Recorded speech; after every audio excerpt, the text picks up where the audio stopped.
We speak about when we come to the land that we conquer it, we settle it, we have to bring the first of the new fruits, and which is in the middle of this, and you put it in the basket, and you bring it to the Beis Hamikdash, to the Temple Mount, and you make a declaration, and declaration is an expression of our indebtedness to Hashem for all that He has done for us, starting from when Yaakov had fled with his family from Esav, Arami Ovi, how the Aramean wanted to destroy our father. Originally, Lavan had pursued Yaakov to kill him and even destroy his family. And Hashem had intervened and come to him in a dream and said, "Don't lay a hand on Yaakov." And when Lavan finally catches up to Yaakov, he says, "I could have harmed you, but it's only because God had said to me not to harm you. That's why I'm not harming you. Otherwise, I would have destroyed you. I would have killed you." And this is Arami Ovi. And the Gemara tells us in Kedushin, from here we learn, it says, Arami Oved. The Aramean destroyed our father. But the fact is he didn't. He wanted to, but he did not. Hashem did not allow him. So from here we learn, what's the takeaway? That a non-Jew, that when a non-Jew has in mind to do an evil act, although the act wasn't actualized, he's held accountable just for the thought itself. Because the reason why the act did not come about was not because he chose not to do the act, because something intervened and did not allow it to come about. Therefore, as a result of that, he's considered culpable for the action, for the thought, although the action was never actualized, never came to fruition. And what's the proof? Arami Ovi. Because Lavan is held accountable as if he did destroy Yaakov and his family. So what's Lavan's level of culpability, liability? The equivalent as if he had prevented that there should not be a Klal Yisrael. If there wouldn't have been a Yaakov is referred to in the Midrash Chazal as Bechir Shabavos. He was the most special of all the patriarchs. He fathered the 12 tribes. Yaakov is quantified as what? Yaakov Ishtama Yeshiv B'Holim. He is the man of the tent of Torah. And he merited to father the 12 tribes. And his children were the ones who paid the debt to go to Egypt. And ultimately, we were redeemed to go to Sinai, to meet the objective and the purpose of existence, to receive the Torah. Lavan is held accountable as if he prevented that from happening, although it did happen. So you can imagine what the level of Lavan's liability is.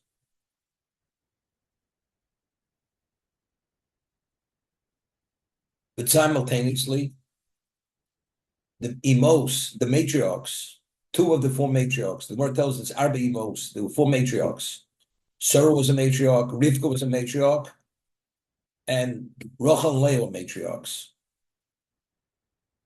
We find that Besuel, Rivka's father, when Eliezer went to negotiate the hand of Rivka to be the matriarch, to be the wife of Yitzchak, initially, Besuel is mentioned. When finally it's concluded and they agree for Rivka to be taken as the wife of Yitzchak, there's no mention of Besuel. Why? So Chazal tell us that initially Besuel wanted to poison Eliezer, and it should not happen. Should not happen. Amalek had come and switched Besuel's portion with Eliezer's portion. The poison was put into was given to Besuel, and Besuel died. But if not for the Malach intervening, what would have been? Eliezer would have died, and Eliezer would have died. Rivka would have never become the matriarch. So the intention of Besuel was that there should not be a Klal Yisrael. We're talking about opposing forces here. Avram Avinu represented the good in the world. He was going to address the objective of creation. He introduces monotheism. He's the one who goes to battle against the four kings, the mightiest powers of the world, who represented evil. He destroys them. All the nations of the world declare Avram as the Elokim Atov Zochenu. He's the Prince of God, which is the ultimate value of existence, that mankind should recognize who's the master. He is the Prince of God. And how was that proven? He was able to defeat the four mightiest kings. Fast forward now, Besuel. He's trying to interfere. Yaakov should not be born. Because if Rivka is the matriarch, ultimately she's going to what? She's going to be the mother of what? Of the Bechir Sheba'avos, the most special of the patriarchs. He tries to interfere. Hashem takes him out. But if he would have succeeded, there wouldn't have been a Rivka. She wouldn't have been the matriarch. There would have been a Yaakov. Lavan, the son of Besuel, the sister of Rivka, again, he pursues Yaakov, Avram Yovidovi. Take him out. He's held accountable as if he prevented Klaus from coming about. This is what it's about. Amalek. Amalek is what? It's the child of Esav. They are the counterforce to what we are. They personify evil. One end of the spectrum, we have Amalek, and we have Klal Yisrael. Who's the one who actually attacked us? And the aura which we had in the eyes of the world, we just had less Rashi and Theater Kiseitse. Well, who are they the equivalent of? You have a scalding bath. Everyone's afraid to approach the bath, and the fool jumps into the scalding bath, although he gets burnt, but automatically he's cooled the bath down for everyone else. The bath now is approachable. People stood in awe of Klal Yisrael after seeing the Kriyas Yamsuf. This nomad band of people attack us. They actually burst that balloon. The aura was removed. As a result of that, we are seeing no differently than the rest of the world. And because of that, Hashem says, remember what Amalek had done to you. Therefore, Mocho, Timpe Zecher Amalek B'Tachsor Shamayim. Because they represent the antithesis and could not tolerate God's presence, remove him from existence. Okay? Over here, there's a Belaturim. Belaturim writes, and right at the beginning of the parsha, Kisavo Loretz, Le'el Minei Timche Zecher Amalek. Right before the Torah speaks of Bikurim in the closing psukim of the previous parsha, it says you should annihilate the memory, obliterate Amalek, and then the Torah juxtaposes Kisavo Loretz. Shenitztavu Limcho Zecher Amalek Miyad Bechnisos Loretz. The Gemara tells us in Psochim that when we entered the land, we had an obligation. The first thing was to appoint a king and destroy Amalek, and then to build the Beis Hamikdash. That was the order. A king, because the king has to lead us into battle to destroy Amalek. Shaul was the first king, anointed and coronated to be the king of Klal Yisrael. And we know the story with Agag. He was anointed by Shmuel Hanavi. He failed. And Hashem says, I regret that I ever installed him as the king. And that was the end of his kingdom. David was installed. And as the Rambam says, the crown of kingship, of royalty, was given to David Elazaro for all eternity. Royalty belongs to David HaMelech. No longer Shaul, because he failed. Because the purpose of what David represents is to destroy Amalek. Listen to this. Since there was an obligation to destroy Amalek once we came into the land, therefore they wanted to prevent that from happening. Amalek knew this. We find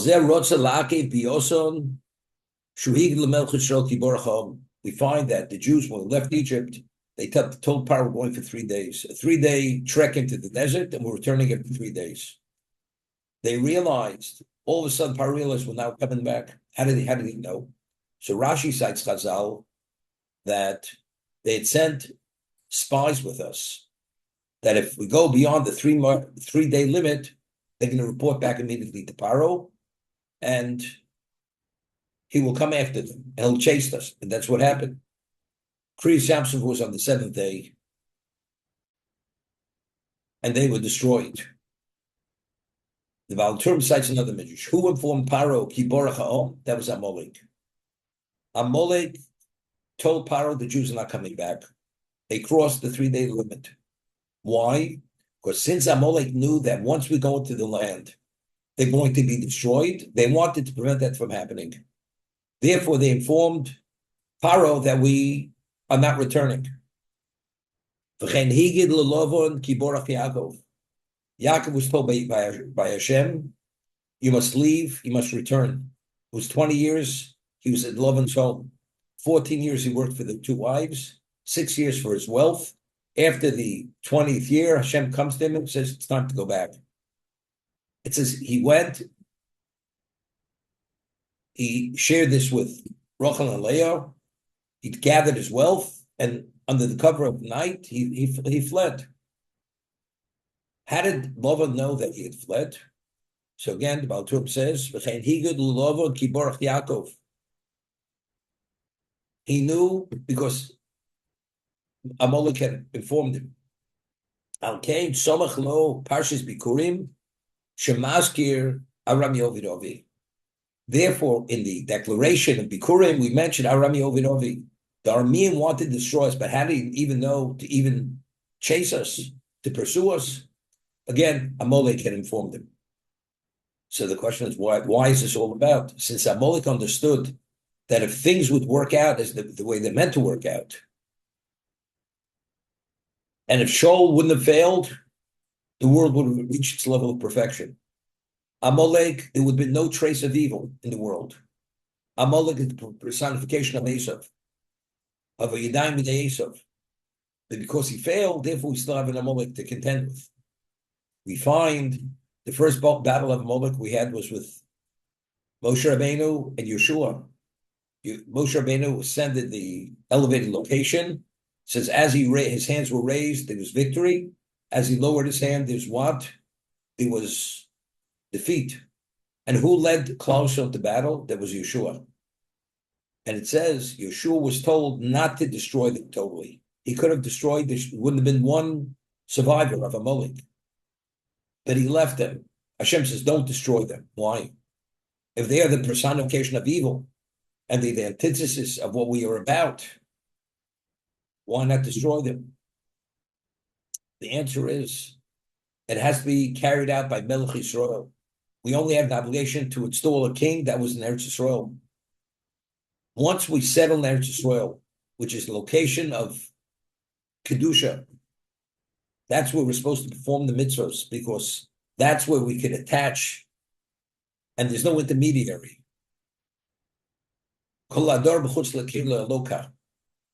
There's no archangel overseeing Eretz Yisrael. It's God himself.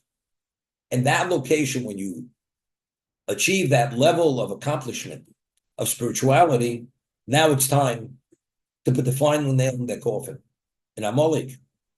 So Amalek knew that. So originally Yeshua was told, don't destroy them totally. We have to leave over a remnant in Eretz Yisrael. When you go there, you settle the land, then you will destroy them. And that will be carried out by the king. Unfortunately, Shaul failed, and that's why the whole story of Purim, Haman is called Haman HaGogi. He was descendant of Agag, the king of Amalek, who was spared. That night, Chazal tell us, he had relations in prison with a woman. And from that engagement, Haman was a descendant of that. That's why it's called Haman HaGogi. He was a descendant of Agag, of the king of Amalek. So the Torah is juxtaposing the Bikurim to Mechias Amalek, because he told initially Paro that we had fled, he had told Lavan we had fled.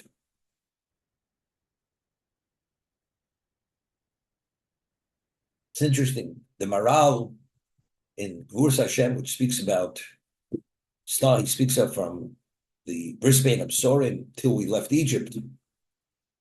It's Gvurus Hashem. He writes over there, Miriam, the sister of Moshe, was called Miriam. Why was she called Miriam? Because when she was born, it says the bondage intensified. The word Miriam means morim, bitter. Vayimoru chayim, because it was Vayimoru chayim, they embittered our lives. That's what we eat the Morah. At the Seder, time to be Samidu Shmor was a Torah obligation to eat it with the Korban Pesach to commemorate the Moru chayim, the embitterment of our lives. So the reason why she was called Miriam, because she was born at that time when Vayoka Melech Chodosh, when there was a new mandate or there was a new king, and the level of bondage reached another level of what? Of embitterment. She was born at that time. Now, why was she born at that time? Was the embitterment because she was born, or because the bitter was and she was born at that time? She was called Miriam. So Rav Kalatsky says like this. When we speak about evil and good in the world, we're talking about opposing forces. When evil has a sense that good is coming about, immediately it digs in its heels. Miriam is Hanaviyah. She was a prophetess when she was 60 years old. She had prophesied that her mother is going to give birth to the Redeemer of Israel. The Gemara tells us that she's one of the three Parnusim. She was one of the three responsible for Klal Yisrael. Moshe, Aaron, and Miriam, the three children of Yaakov. So when she was born, automatically, this already foretold what's coming down the pike. The redemption the dynamic of the redemption is coming about. As a result of that, it's Vayimoru chayim. The embitterment of the Jews of the bondage, as we discussed, expedited the redemption. So therefore, because evil sensed what that was, therefore immediately it tried to intensify it, to destroy it totally, for that reason. Amalek understood, or had a sense, that if he lets the Jews first come about as a nation, that means his demise is not far off. If the Jews leave Egypt, which initially Bilam had said, not one Jew will leave Egypt. The first surprise was when Moshe Rabbeinu was able to flee. The second surprise was not only did Moshe flee, 600,000 men above the age of 20, besides the families, left Egypt.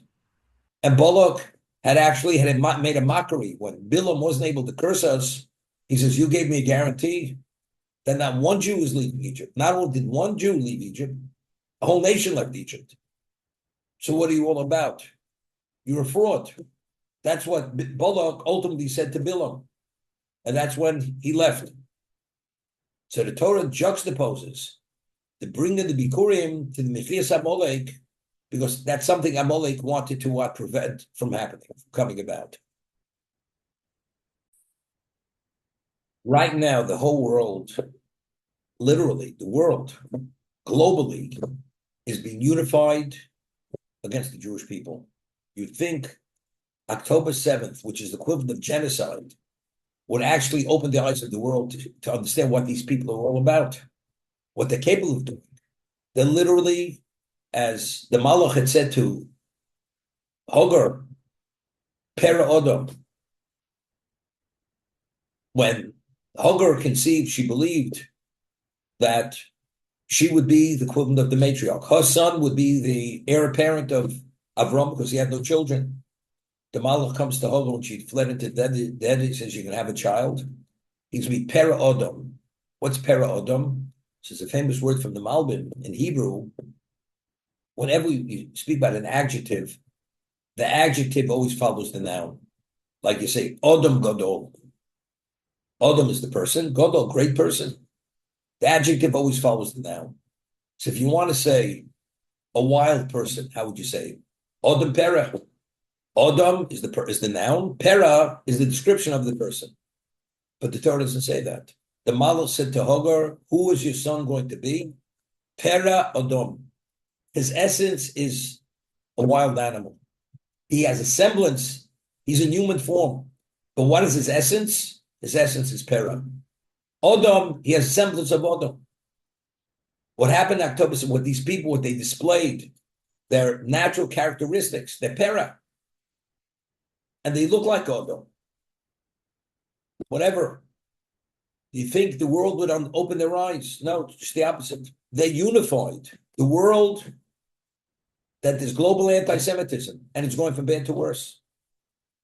Even people who should understand it differently, it's going from bad to worse. What was taken as a given, it's not a given. Nothing's no givens. We're going back to middle-age anti-Semitism. The Esav son of Yaakov. Why? Because there's a balance. There's a balance of good and evil.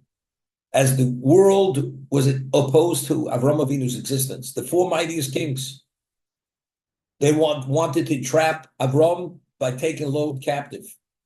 And Avram went to battle. He defeated them.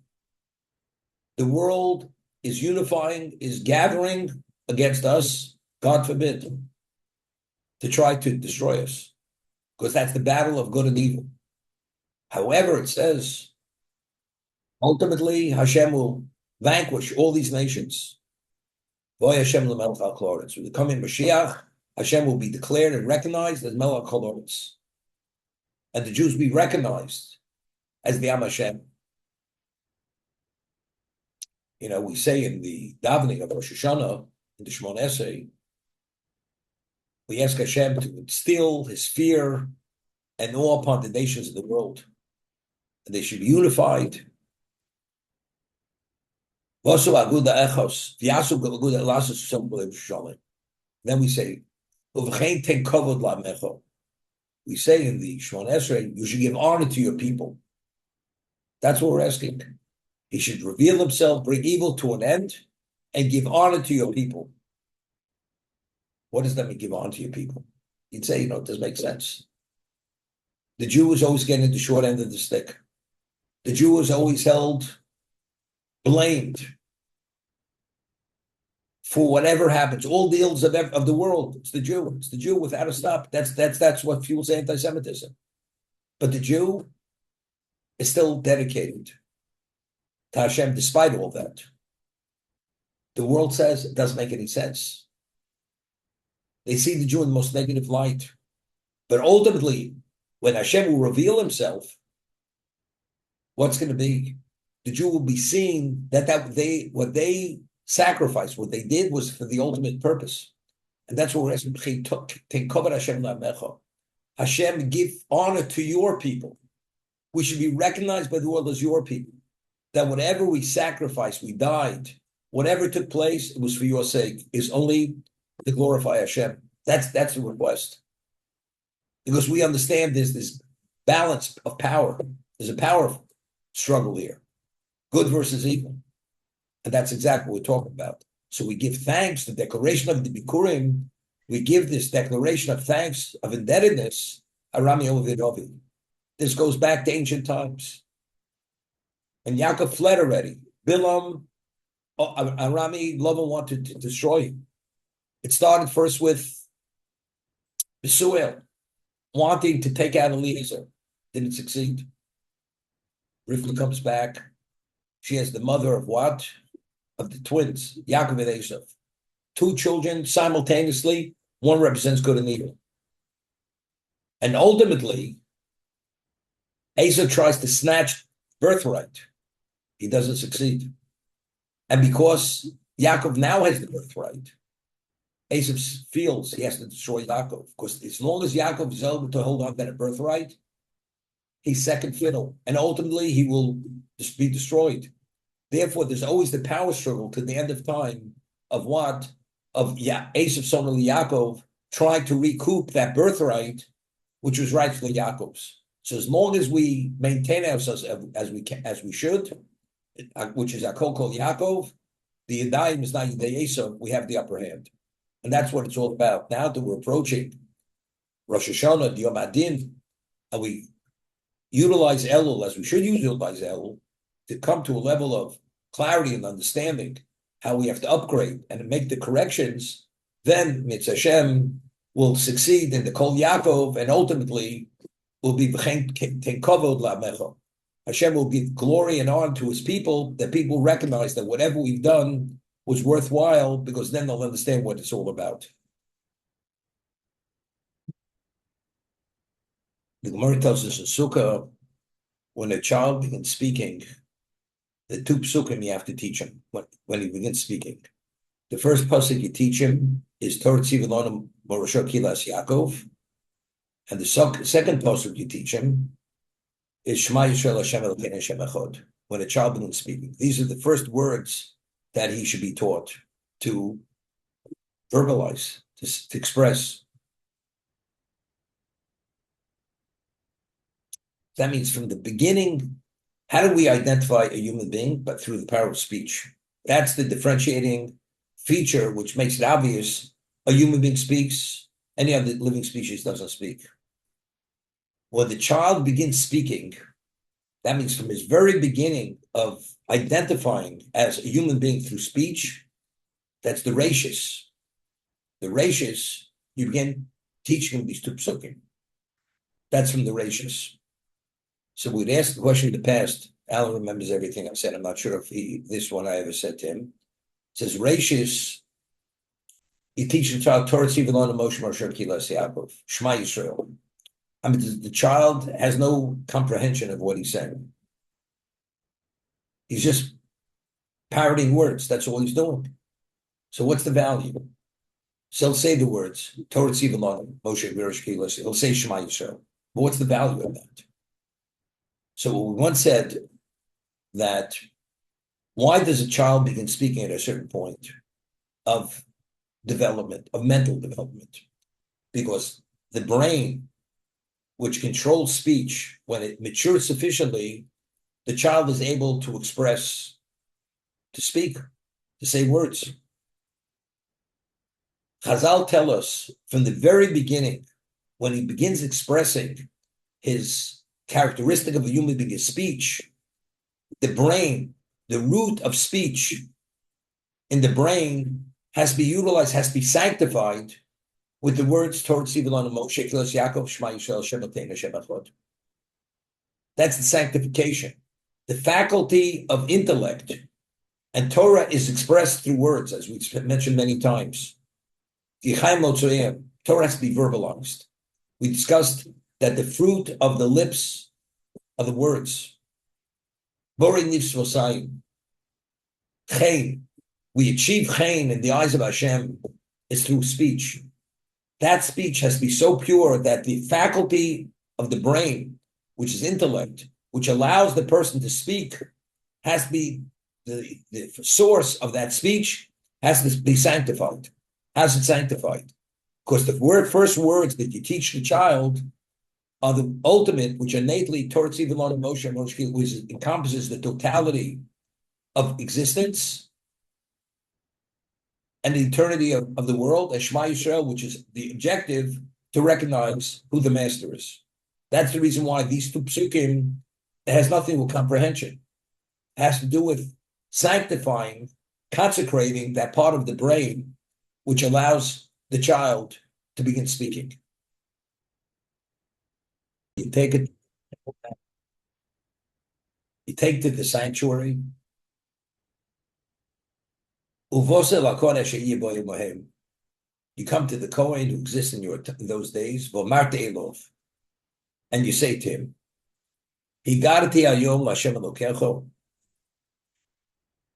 I speak today, I tell over today, I've come to the land, the land that Hashem has promised to our ovos to give to us.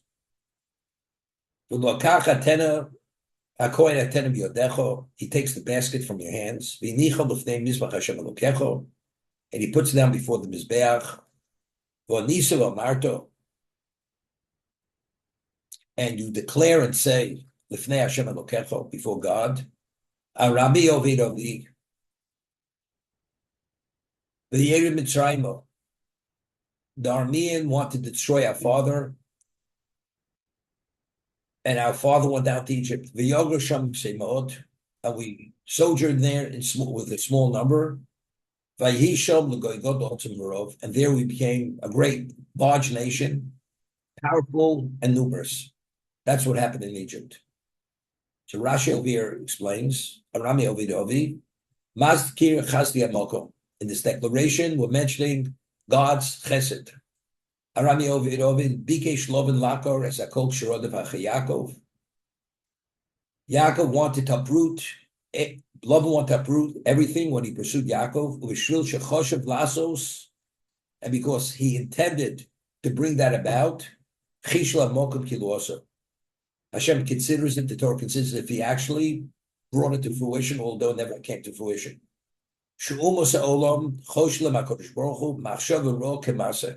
Quoted the Gemara in Kedushin. That's Arami Ovid. So Hitler, Yamach Shemo, Zichro. He wanted to bring about the final solution. That's what he wanted to bring about. And he would have if he could have. And every Nazi wanted to bring that down. That means every Nazi, Yamach Shem Zichron, is culpable as if they annihilated the entire Jewish people. Because if they could have brought it about, they would have. And based on this principle of Arami Ovid Ovid, which is the takeaway, he says it's not only Lavan, it's Umas Olam, the nations of the world, when they wanted to annihilate us, to destroy us. The Romans, when they destroyed the Beis Hamikdash, what did they want to do? Also, there shouldn't be one remnant. For whatever reason, but Hashem has other ideas, other reasons. And there were survivors. And actually, it was rejuvenated from those small numbers. Always. That's the history of Klal Yisrael. Rebirth, continuous rebirth. But initially, the conquerors, the civilizations that tried to enslave us, what did they want to do? They wanted to destroy us. Every one of the civilizations have an accountability as if they destroyed the entire Jewish people, as if they wanted to take God out of existence. So on the day of reckoning, ultimately, which is at the end of time, every one of these nations is going to be put on that block and condemned to go into the oblivion for this reason.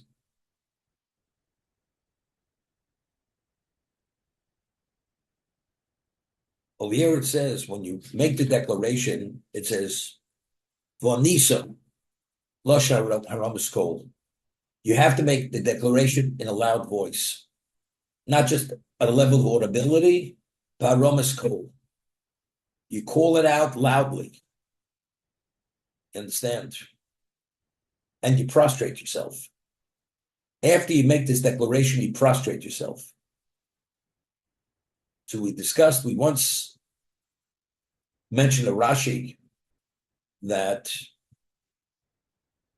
after Eliezer realized he succeeded on his mission, that he had located Rivka, the matriarch for Yitzchak, the wife of Yitzchak, it says, Vayishtachu Lifnei Hashem. He bowed, he prostrated himself before Hashem. So Rashi of the Sites Chazal, from here we see that you have to give thanks for Besura Tova. You have to give thanks for good tidings. When good things happen, you give thanks to Hashem. What's the proof? He prostrated himself before Hashem. So I ask the question, if a person gives you something and you recognize it's invaluable, do I need a apostle to tell me that you're supposed to thank you? But over there, it says he bowed, he prostrated himself before Hashem. So Rashi says from here, Chazal say, we see that when you receive good tidings, you have to give thanks to God. Because you see Eliezer, he prostrated himself, give thanks. But what else is new? If you're a decent human being, of course, then Eliezer, who was the Messiah Eliezer, that he actually disseminated all the Torah. He drew the Torah from the well springs of Avram. There's no question. What's the Torah teaching us? And over here also it says, you call out with a loud voice, you're indebtedness to Hashem, then it says you prostrate yourself. Lifnei Hashem. Now, what is prostration? We discussed this. Frustration is negation. Frustration, the Gemara says, is pishut yudayim raglayim. You fully, it's like you bow on your knees. You spread out, you lay flat on your stomach, fully spread out. What is that gesture? I am like the dust. My value is no more than the dust. It's a total negation of yourself. That's what prostration is. Whenever you have a sense of entitlement, that interferes with your full appreciation that you're a recipient of what Hashem has given you. So to be able to fully internalize the value when you receive something, you have to negate yourself to the nth degree to be fully appreciative, to understand what you received. Eliezer understood this. His mission was to find the matriarch, and he succeeded. So he's ecstatic, but it's still not enough. To be fully appreciative to Hashem, as long as you have any level of your own persona of yourself, it doesn't allow you to fully internalize what Hashem has done. Eliezer understood that. Therefore, he prostrated himself before Hashem. From here, we see that a person has to do whatever he can to be able to put himself in the situation to dispel any consideration that it's you, to understand it's Hashem. It's not you. To have that full sense of appreciation. There's no sense of entitlement. Because what is my value? My value is dust. V'anisa v'amarto. You're in the Beis Hamikdash, you make the declaration of indebtedness for what Hashem had done. And after you make that declaration, what do? You prostrate yourself before Hashem. What is prostration before God in the sanctuary? That's in the location of the Shekhinah. I am zero. I don't exist. All of a sudden now, everything that Hashem has done is fully resonates and fully is internalized, and then you feel touched at that special level. That's what this is all about. The less entitlement you have, the more appreciative you are. So the act of frustration is an act of negation that there's no entitlement. I'm no more than the dust of the earth. Therefore, you can fully, and therefore it's not enough just to say it. You have to say it loud. You have to hear your own words. It has to somehow get into your brain, into your emotion. You have to be touched what the reality of this is. So that's what he's saying over there. From here we see you have to give thanks for Besura Tova. You have to decide what I said was, it's very interesting. It says, one of the miracles in the Beis Hamikdash was that on Yom Kippur, the Jews would be in the Beis Hamikdash, the Oldid Tzrufim, they would stand pressed together to the degree that they were so pressed that you were able to lift your feet because you wouldn't fall to the ground because you're so pressed by the person, two people standing before you and behind you. But yet a miracle happened when they heard the Kohen Gadol enunciate the name of Hashem. They prostrated themselves, full prostrate, and there was enough room for all of them to prostrate themselves. It's unbelievable. It's one of the miracles of the Beis Hamikdash. But what does it say? When was there enough room? It says, when they bowed, when they negated themselves, that's when they merited the miracle. When they stood upright, you know who I am. I am. When they prostrated themselves, which was an act of negation in the location of Hashem's presence, I am like the dust of the earth. If you dust of the earth, then there's no confinement, there's no limitation. And because there was no limitation at that moment, therefore, there was enough space that they could fully prostrate themselves and acknowledge that what they had just heard. Balanced area of cardiology. Rabbi Yoshev, at a certain point in his life when he's in his mid-90s. Oh, right. I remember this story now. He had to learn English. He needed a certain type of surgery on his heart. There was only one surgeon in the Cleveland Clinic who was able to do this procedure. So somebody had underwritten the cost to bring the surgeon with his whole team to Israel, because he could only operate with his team. And it succeeded. And it gave Rebbe Yoshev another 9 years of life. Lived another 9 years because of this procedure. So after he had recovered, so Rebbe Yoshev says to the people who were able to speak English, he says, Rebbe Yoshev always spoke Hebrew and Yiddish. maybe some Arabic, could not speak English. So he asked people, how do you say thank you in English? And he practiced. So they asked him, what do you have to say thank you? He says, I want to say thank you to the surgeon when he comes to check on me and visit me. And he says, why can't you say Todah in Hebrew or Adank in Yiddish? And you'll have a translator translating for the surgeon what you're saying. So he says that Avudraham writes, who's a Rishon, that Modim, we have the repetition of the Shemon Esrei, but Modim, when the Chazan says Modim, we say Modim Drama, we say our own Modim. We give thanks ourselves. So the Avudraham asks, well, why? As he repeats the Shemon Esrei and we hear everything, and when we listen, we said it, he's saying the Modim. He says, when it comes to thank you, you have to say thank you yourself. That's something the third party cannot say thank you for you. Therefore, I want to say thank you myself in those words that the surgeon should understand my appreciation for the event. That's the story, and the background is the Vudraham for that reason.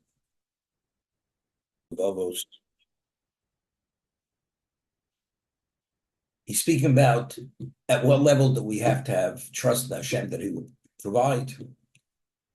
We spoke about one's own self, what one needs for himself, for his own sustenance, for his own health. Then our responsibilities to our families, to our friends, to our communities, how to contend with enemies, with friends. That's another level. So he says, V'miya nochri, yetzav sivusa velokot beisish kamoso. Let's say a person finds himself all alone. You always should feel that your companionship is with Hashem. A Jew is never alone, ever. If a person understands the reality of his existence, Hashem is always with you. If you have that level of understanding. And one has to have trust in him even when you're all by yourself. You're a stranger. Now, there's a famous word. There was a person, his name was Mordechai Pagramansky. I mentioned him in the past. He was one of a kind of a genius. And I mentioned when he was 14 years old in Lithuania and Russia, he had a network of paint stores. And he was a multimillionaire at the age of 14. And Rebelli Lapyan, Zechat Tzaddik Livrocha, met him and located him, and he convinced him that he should attend the yeshiva. He couldn't even read the Aleph Beis. Rebelli Lapyan saw his potential, and he convinced him to go to TELS in Europe. TELS had like a high school, and he enrolled. Who was his grandfather? His mother was the daughter of one of the leading Torah sages of Europe. She was widowed, and she had 3 children. She married a secular man. And as a result of that, the children weren't raised properly, Jewishly speaking. So they went what they called gymnasium. It was like secular education. Cultural, that's it, no more than that. And Rebelli Lapyan, ultimately, he sold all his paint stores, and he became one of the leading Torah sages in Europe, even a man in his early 20s. He was an exceptional genius. This is a famous word he had said.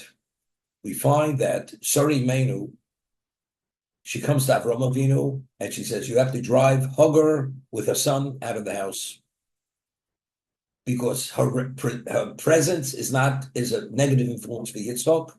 Yitzchak will never develop as a patriarch. Hashem says to Avram, although he was upset, whatever Sarah tells you, Shema b'kol. She was a greater prophetess than you are. What she's telling you, it's based on her understanding of prophecy. Therefore, so the Torah tells us she went with her son into the desert. It says, Vatelach vatesa b'midbar. She went and she strayed in the desert. The word is strayed. So Rashi, when he comments on the word strayed, he says, Chozro legilui aviyah. She returned, she was the daughter of Paro. She returned to the idolatry of her father. So Mordechai Pagramatsky asked the question, how did Chazal know, he's quoting Chazal, that when it says she went and she strayed in desert, the word straying means she went back to the idolatry of her father. How did Chazal know this? So he explains, because if a person has appropriate trust in God, and you understand God's always with you, but you never strays, you never lost. Wherever you are, God's with you. So that it says that she felt she was lost in the desert, it's only because she already detached. She returned to the idolatry of her father. That's his famous word. So Chazal was saying, a Jew, even if you find yourself all by yourself, you're never by yourself. Even Begeruso, even as a stranger, you come to a community, you know no one. It's okay. Hashem is with you. That's it. Regardless of where you find yourself, understanding who you are and what your relationship is, Hashem is always with you. That's the way a Jew has to internalize that reality. There's a pasuk, the Gemara Baruch cites from Tehillim, Asher Yodem V'Fachik Tomid. Fortunate is the person who always has fear. So the Gemara asks, we find that a person has fear, it's an indication of sin. Sin causes one to be afraid. So it says, Pachad over there doesn't mean fear of human fear. It means fear of Hashem. Fortunate, the man who always has that sense of reverence of Hashem. If you have that, Ashrei, that person's fortunate. Because that person always senses God's always with him. He never feels abandoned. And that's what he's saying over here. So that Hagar, the Torah identifies that she was lost in the desert, that's an indication there was a level of detachment. She didn't feel attached as that, therefore she was lost. Get this. Just began the second chapter in Hilchos Tshuva, where the Rambam says, what's considered Tshuva Gemura? What's considered absolute Tshuva? So he says, something which presents itself, something which he had transgressed in the past, and he could cross that line again now, also, and he removed himself, and he did not transgress, because of the tshuva.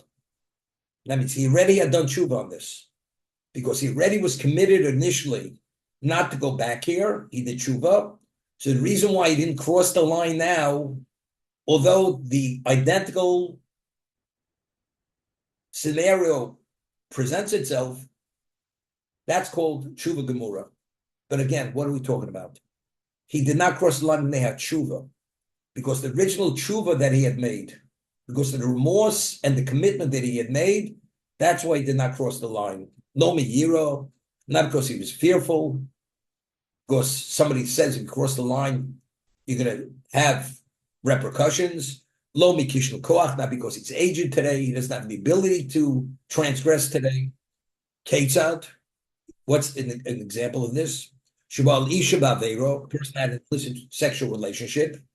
Lachazman nisyachet imo, and time passes, he finds himself in seclusion with the same woman, who only bavoso, and he has the same intense love for the woman, ubekoach gufo, and he could commit the act over again.